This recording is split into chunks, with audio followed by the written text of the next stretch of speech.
नमस्कार, आप देख रहे हैं न्यूज टुडे और मैं आपके साथ हूं सुमित चौधरी। क्रेमलिन पर हुए ड्रोन हमले से रूस बौखला गया है। रूस ने इस हमले को रूस की राष्ट्रपति पर हमला बताया है।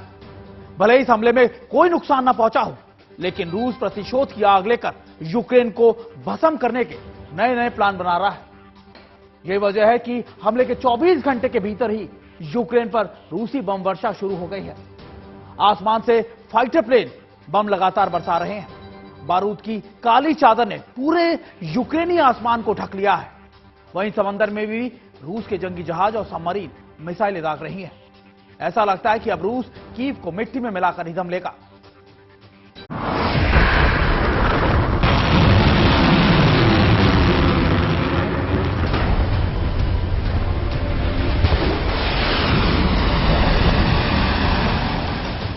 ये यूक्रेन पर रूस का ताबड़तोड़ हमला क्रेमलिन पर हमले का बदला है।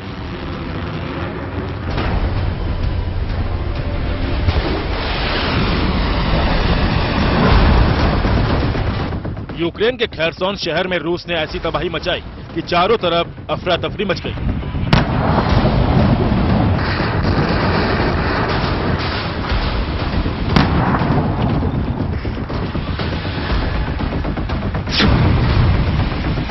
बुधवार शाम को मॉस्को से ड्रोन हमले की तस्वीर ने दुनिया को हैरत में डाल दिया था,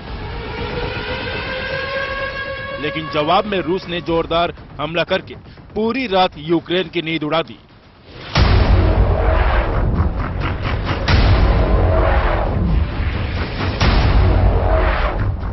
रूसी हमले में शुरुआती जानकारी के मुताबिक 21 लोगों की जान चली गई और 48 लोगों के घायल होने की खबर है।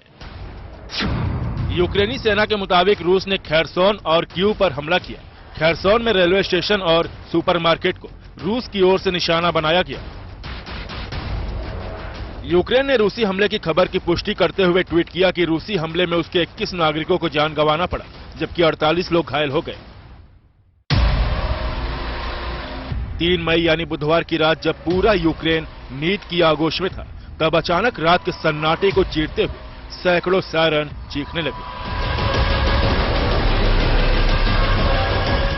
और इससे पहले कि यूक्रेन के लोगों की नींद खुल पाती, काली चादर से ढके आसमान में मौत के शोले बरसने लगे।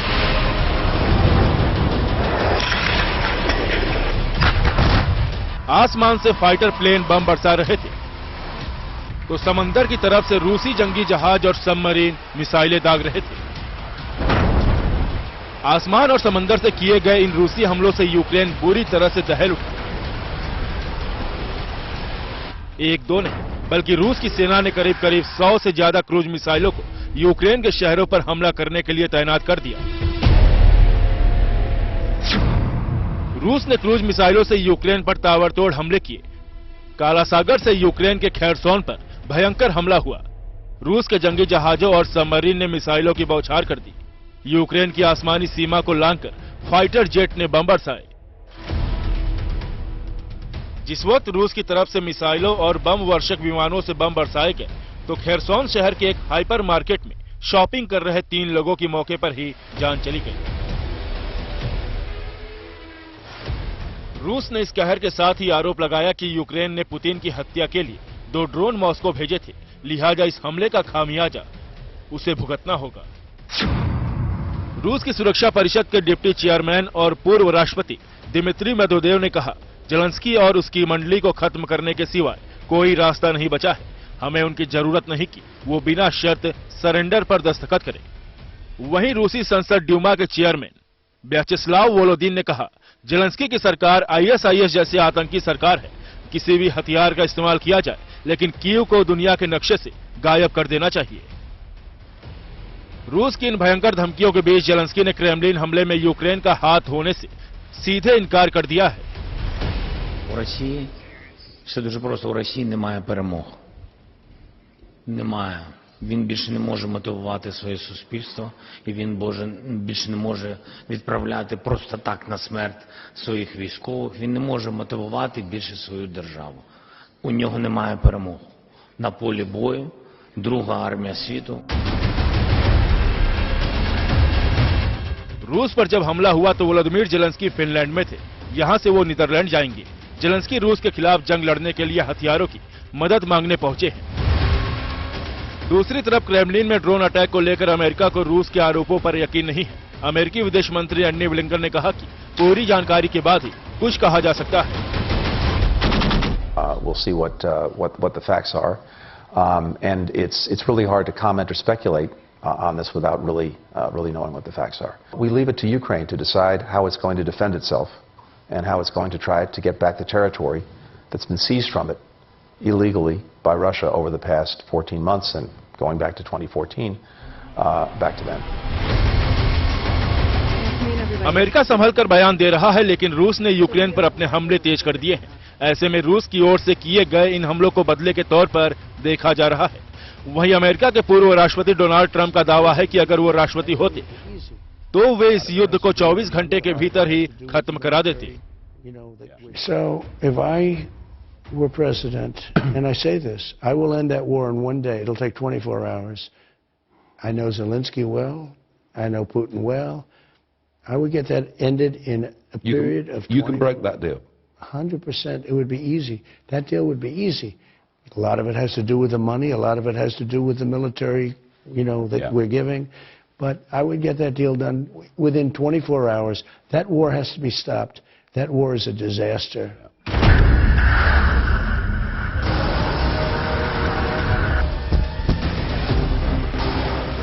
रूस और यूक्रेन के बीच पिछले साल फरवरी से युद्ध जारी है। इस युद्ध के चलते यूक्रेन में भारी तबाही मची है। इसी बीच बुधवार को रूस ने दावा किया था कि पुतिन को जान से मारने के लिए क्रेमलिन पर ड्रोन से हमले किए गए और इसके लिए रूस ने सीधे तौर पर यूक्रेन को जिम्मेदार ठहराया है।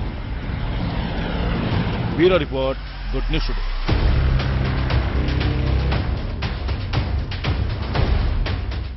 मॉस्को में हुए हमले ने भले ही रूस यूक्रेन युद्ध की चिंगारी को और भड़का दिया, लेकिन अब इस हमले पर भी सवाल खड़े होने लग गए हैं।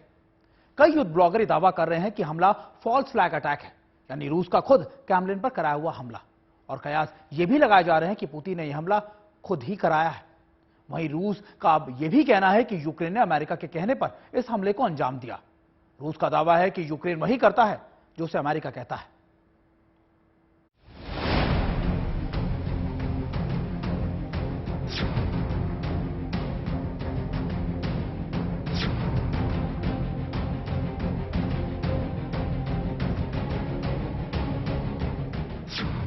रूस के राष्ट्रपति व्लादिमीर पुतिन का सरकारी आवास यानी ग्रैंड क्रेमलिन पैलेस, और रूस में इसे राष्ट्रपति भवन भी कहा जाता है।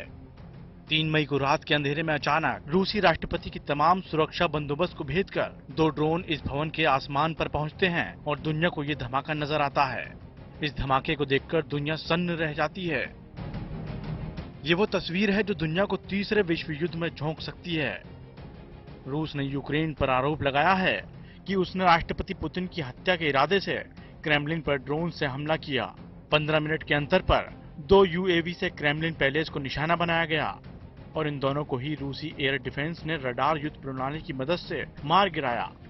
बताया जा रहा है कि जिस समय यह हमला हुआ उस समय व्लादिमीर पुतिन क्रेमलिन में नहीं थे। रूस की तरफ से बताया गया है कि इस हमले में कुल 2 फाइटर ड्रोन शामिल थे और इन दोनों ड्रोन का मकसद क्रेमलिन की उस इमारत को निशाना बनाना था जहां राष्ट्रपति व्लादिमीर पुतिन रहते हैं, और इसी ग्रैंड क्रेमलिन में ही रूस की संसद भी है। जानकारी के मुताबिक रूस के रडार वॉरफेयर सिस्टम ने दोनों ड्रोन्स को उस वक्त टारगेट किया जब वो क्रेमलिन परिसर के ऊपर उड़ रहे थे, और आप इन दोनों ड्रोन्स को क्रेमलिन की मुख्य इमारत के पास क्रैश होते हुए देख सकते हैं। ऐसा लगता है कि ये भी हो सकता है कि ये एक फॉल्स फ्लैग ऑपरेशन भी हो, रूस ने कराया हो, क्योंकि उसको बहाना चाहिए क्रेमलिन को एक प्रकार यूक्रेन पे अटैक करने का, तो ये भी हो सकता है। मगर ये भी सच्चाई है कि अगर अब ये जो अटैक हुआ है और जो रूस बता रहा है ये यूक्रेन ने किया है, तो ये अब लड़ाई बहुत नया मोड़ लेगी और रूस बड़े जोरों से यूक्रेन पे हमला करेगा। और वो जो मेन सिटी हैं जैसे कीव, खार्किव, खारासन, ओडेसा और जो बाकी इम्पोर्टेंट सिटीज हैं उनको वो मिसाइल से भी, रॉकेट से भी, ड्रोन से हमला करके बर्बाद करने की कोशिश करेगा। क्या ये लड़ाई एक 3rd वर्ल्ड वॉर की तरफ जा सकती है या इसमें न्यूक्लियर वेपन भी इस्तेमाल हो सकते हैं, ये कहना बड़ा मुश्किल है। हालांकि यूक्रेन ने सीधे तौर पर इस हमले में अपना हाथ होने से इनकार कर दिया है, तो सवाल है कि फिर यह हमला किसने करवाया? क्या ये फॉल्स फ्लैग अटैक था? बता दें, फाइटर ड्रोन एक तरह से खतरनाक मिसाइल की तरह होते हैं, जो पूरी तरह से एक्सप्लोसिव डिवाइस से लैस होते हैं। इन ड्रोन में ऐसे ब्लेड्स लगे होते हैं जो टारगेट को आसानी से खत्म कर सकते हैं। लेकिन इस हमले में जिन फाइटर ड्रोन्स का इस्तेमाल हुआ, उन्हें लेकर अब तक कोई जानकारी सामने नहीं आई है और रूस ने अभी सिर्फ यही बताया है कि जिन ड्रोन्स को उसने नष्ट किया वो दोनों ड्रोन्स फाइटर ड्रोन्स थे। ये सच्चाई है कि अब ये जो लड़ाई है एक नया मोड़ ले लेगी और ये लड़ाई की इंटेंसिटी है वो बहुत बढ़ेगी। दोनों तरफ से हमले होंगे और अब रूस को एक बहाना हो गया है कि यूक्रेन ने ड्रोन की मदद से क्रेमलिन पे हमला किया है और इसलिए वो अब जोरों से हमला करेगा। और अब मुझे लगता है ये लड़ाई कहाँ रुकेगी इसका कहना बड़ा मुश्किल है। क्या ये थर्ड वर्ल्ड वॉर की तरफ जा सकती है या क्या इसमें न्यूक्लियर हथियार इस्तेमाल हो सकते हैं, ऐसा कहना बिल्कुल मुश्किल है। मगर सच्चाई है स्थिति बहुत खराब होने वाली है। इस लड़ाई में रशिया यूक्रेन वॉर एक नया मोड़ लेगा। रूस की सीनेट के स्पीकर वोलोदिन ने इन हमलों के बाद रूसी सेना के कमांडर को हुक्म दिया है कि यूक्रेन की सेना और सरकार को पूरी तरह से जड़ से खत्म कर दिया जाए। इस बीच यूक्रेन के हमले के बाद रूस के पूर्व राष्ट्रपति दमित्री मेदवेदेव ने रिएक्शन दिया। रूसी राष्ट्रपति पुतिन पर किए गए जानलेवा हमले के बाद रूसी सरकार तिलमिला गई है। यूक्रेन के इस हमले के बाद यूक्रेनी राष्ट्रपति वोलोदिमिर जेलेंस्की को मिट्टी में मिला देने की अपील की है। इस हमले के बाद एक और वरिष्ठ रूसी अधिकारी वोलोडिन ने कीव शासन को उखाड़ फेंकने की चेतावनी दी और इस जंग को खत्म करने के लिए खतरनाक हथियारों का इस्तेमाल करने की सलाह दी। अब सवाल है कि अगर यह हमला यूक्रेन ने करवाया है तो उसका मकसद यही हो सकता है कि वो दिखा दे कि वो मॉस्को के बीचों बीच हमला करवा सकता है। वहीं ये रूस के लिए शर्मसार करने वाला है जो 14 महीने से जारी जंग से जूझ रहा है। इसमें शक नहीं है कि यूक्रेन मॉस्को तक वार करने के लिए लंबी दूरी के ड्रोन बनाने में जुटा है। फरवरी महीने में उसके एक ड्रोन ने रूस के कोलोमना शहर पर हमला किया। ये शहर मॉस्को से 100 किलोमीटर दूर है। वहीं अप्रैल में एक ड्रोन मॉस्को के 30 किलोमीटर दूर क्रैश कर गया। जहां तक मॉस्को की बात है तो इसकी सुरक्षा रडार, युद्ध प्रणाली और एयर डिफेंस मिसाइल करते हैं। जो मकसद था अमेरिका को यूक्रेन को अब आगे बढ़ाने में कि भाई आप इसके साथ लड़ाई करो और रशिया के साथ लड़ाई करो, रशिया के जो वहां नागरिक थे उनके साथ जाति करो, वो सारा का सारा फेल हो गया। अब ये जो अटेम्प्ट किया है जेलेंस्की ने, इसका खमियाजा जो है वो यूक्रेन के लोगों को भरना पड़ेगा और यूक्रेन को भरना पड़ेगा, उसके साथ साथ नेटो कंट्रीज को भरना पड़ेगा, क्योंकि वही जो ऑयल और जो गैस उनसे आ रहा था रशिया से, अब उसके ऊपर भी पाबंदियां हो सकती लगे, क्योंकि रशिया के पास इतना है कि वो गैस, और उसने ऑलरेडी ऑल्टरनेटिव अपना बना लिया है कि उसकी गैस और तेल की जो सप्लाई है वो चाइना को और बाकी दूसरे और कंट्रीज जो है उसके पास में उनको दे सकता है। तो आने वाले दिनों में ये होगा कि अब ये लड़ाई और भयंकर होगी। लेकिन एयर डिफेंस सिस्टम के होते हुए रूस क्रीमिया में ड्रोन के हमले को नहीं रोक सका। जहां तक मॉस्को तक वार की बात है तो यूक्रेन आमतौर पर बायरक्टर TB2 ड्रोन का इस्तेमाल करता है। इसकी रेंज 150 से 300 किलोमीटर तक है। यूक्रेन की सीमा से भी इसे उड़ाया जाए तो ये मॉस्को तक नहीं पहुंच सकता। लंबी दूरी के ड्रोन्स में शाहिद 136 है जिसे ईरान बनाता है और इसकी मारक क्षमता 2000 से 2500 किलोमीटर है। वहीं रूस में बने ओरलान 10 की मारक क्षमता 600 किलोमीटर है। यूक्रेन को ये दोनों ही नहीं मिल सकते तो फिर उसने मॉस्को पर किस ड्रोन से हमला करवाया? ऐसे में सवाल है कि क्या उसने अपने ड्रोन्स की रेंज को बढ़ा लिया है या फिर रूस पर यह हमला फॉल्स फ्लैग अटैक तो नहीं। कई युद्ध ब्लॉगर कयास लगा रहे हैं कि पुतिन ने यह हमला खुद करवाया है ताकि रूस के लोगों को उकसाया जा सके, जिसकी वजह से पुतिन और ज्यादा बर्बरता कर सके। फॉल्स फ्लैग अटैक किसी सरकार की ओर से खुद अपनी सेना पर करवाया जाता है और इल्जाम दुश्मन पर मढ़ दिया जाता है। हालांकि रूस और यूक्रेन के बीच पिछले 14 महीने से जारी जंग के दौरान ये पहला मौका है जब रूस की संसद और रूसी राष्ट्रपति के महल पर ऐसा हमला हुआ हो। और बड़ी बात यह है कि मॉस्को में क्रेमलिन पर जिन ड्रोन्स ने हमला हुआ वो आकार में काफी छोटे थे, जिन्हें मार गिराने का दावा रूस की सेना और सरकार की तरफ से किया गया है। ये हो सकता है कि रूस ने खुद ही क्रेमलिन पर हमला कराया हो ताकि दुनिया को ये बताया जा सके कि यूक्रेन पश्चिमी देशों के साथ मिलकर पुतिन की हत्या कराना चाहता है और वो इस बात को आधार बनाकर यूक्रेन के खिलाफ बड़े पैमाने पर खुली कार्रवाई करना चाहता है। दरअसल अगर रूस यूक्रेन पर कोई बड़ा हमला करता है तो यही कहा जाएगा कि यूक्रेन ने पुतिन की हत्या करने की साजिश रची थी और रूस ने एक तरह से बदला लिया है। इस तरह से यह हमला रूस के लिए एक बैकअप की तरह काम करेगा। Bureau report, good news today. Kremlin attack को लेकर कई सवाल खड़े किए जा रहे हैं। कुछ जानकारी से रूस द्वारा ही कराया गया हमला बता रहे हैं, तो कोई इसे यूक्रेन पर बर्बरता करने का नया पैंतरा बता रहे हैं।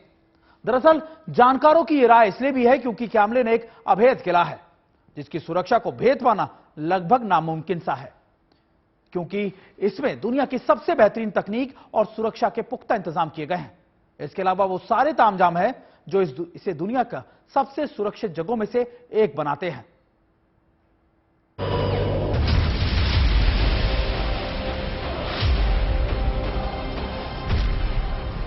मॉस्को में क्रेमलिन पर ड्रोन हमले के बाद रूस और यूक्रेन के बीच लड़ाई और तेज हो गई। पहले क्रेमलिन पर 2 ड्रोन से हमले किए गए तो जवाब में रूस ने यूक्रेन के खेरसोन में बारूदी ड्रोन की बारिश कर दी। रूस ने आरोप लगाया है कि राष्ट्रपति पुतिन के आवास पर यूक्रेन ने ड्रोन से हमला करवाया। हालांकि इस हमले को बेअसर कर दिया गया और ड्रोन्स को मार भी गिराया गया। इस बीच यह बहस भी शुरू हो गई है कि रूसी राष्ट्रपति का आवास क्रेमलिन दुनिया में शायद सबसे ज्यादा तगड़ी सुरक्षा वाला है। यहाँ तक कि इसके आसपास कई खुफिया बंकर और ऐसी जगह है जहाँ किसी भी तरह के हमले से बचा जा सकता है। रूस यूक्रेन में जंग छिड़ने के बाद से लगातार ऐसी खबरें आती रही कि रूस ने यूक्रेन के कई शहरों को बर्बाद कर दिया है, लेकिन पहली बार ये खबर सुर्खियां बटोर रही है कि अब रूस भी खुद पर हमले की शिकायत कर रहा है। दावा किया जा रहा है कि रूसी राष्ट्रपति पुतिन के आवास क्रेमलिन पर बुधवार को ड्रोन अटैक की कोशिश की गई। रूस का आरोप है कि ये हमला यूक्रेन ने करवाया है। इधर यूक्रेन इससे इनकार कर रहा है।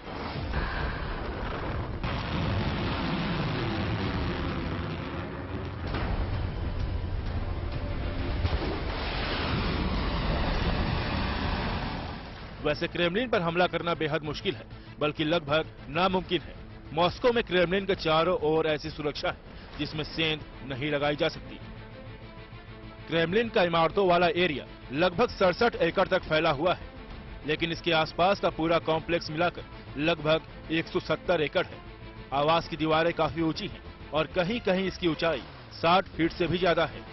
ये वो हिस्से हो सकते हैं जहां पुतिन मौजूद रहते हो। लाल ईंट से बनी इन दीवारों की कई लेयर से माना जाता है कि इसके हर कोने में कैमरे लगे हुए हैं। सर्विलांस के लिए जगह जगह sensor, face recognition system, biometric scanner और वो सारे तामझाम हैं जो किसी जगह को बेहद सेफ बना सके। हालांकि क्रेमलिन की सेफ्टी एक क्लासिफाइड जानकारी है जो पब्लिक डोमेन में नहीं है। बता दें, पूरे रूस में कई बंकर्स हैं जिनके बारे में कहा जाता है कि वे परमाणु हमले को भी फेल कर सकते हैं। बताया जाता है कि ये शीत युद्ध के दौरान बने थे। सबसे पहले साल 1990 में रूसी रक्षा पत्रकार विक्टर सोवेरेव ने इसका पता लगाया, जिसके बाद से एक के बाद एक कई राज खुले। वही मेट्रो 2 सिस्टम में बंकर ही नहीं, अंडरग्राउंड गाड़ियां भी हैं जो सीधे क्रेमलिन से जुड़ी हैं। साल 2010 में रशियन स्ट्रेटेजिक रॉकेट फोर्स के पूर्व अधिकारियों ने बयान दिया था कि ये रियल है और ऐसे बंकर हैं जिनके बारे में कोई देश सोच भी नहीं सकता। यहाँ एक और सुविधा भी है जो खास राष्ट्रपति और उनके परिवार को सुरक्षा देती है। इसे कंटिन्यूटी ऑफ गवर्नमेंट यानी COG कहते हैं। ये अलग तरह के बंकर है जिसमें कथित तौर पर इतनी जगह है कि आराम से साल भर का राशन, दवा, पानी सब कुछ स्टोर हो सके। इसमें कॉन्फ्रेंस रूम, बेडरूम, सारी सुविधाएं हैं और ये टनल से जुड़ती है ताकि बंकर में रहते राष्ट्रपति को यहाँ से वहाँ शिफ्ट भी किया जा सके।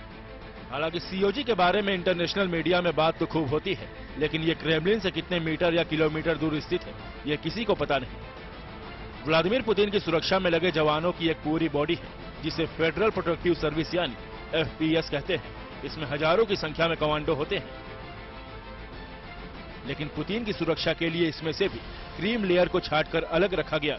ये लगभग हर तरह का हथियार चलाने में माहिर होते हैं। साथ ही इन्हें ऑपरेशनल साइकोलॉजी आती है, यानी जो खतरा किसी को भी न दिख रहा हो उसे ताड़ जाना और खत्म कर देना। इन गार्ड्स को कोई 2 विदेशी भाषाएं भी आनी चाहिए, साथ ही पॉलिटिक्स की भी समझ जरूरी है। रूस की सरकार इस बारे में काफी गोपनीयता रखती है, इसलिए ज्यादातर चीजों का अनुमान ही लगाया जाता है। लेकिन माना जाता है कि ये गार्ड्स इतने ताकतवर होते हैं कि माइनस डिग्री में भी हल्का कोट पहनकर आराम से काम करते हैं। सर्दियों में जमे हुए रूस में अक्सर ये नजारा दिख जाता है। Bureau report, good news today. रूस पर हुए इस हमले के बाद न सिर्फ यूक्रेन बल्कि पश्चिम के कई देश भी डरे हुए हैं। उन्हें ऐसा लगता है कि कहीं रूस इस हमले के बाद वर्ल्ड वॉर 3 का आगाज न कर दे। आज गुड न्यूज टुडे में इतना ही। कल फिर आपसे होगी मुलाकात नई खबरों के साथ, नए विश्लेषण के साथ। तब तक आप देखते रहिए गुड न्यूज टुडे।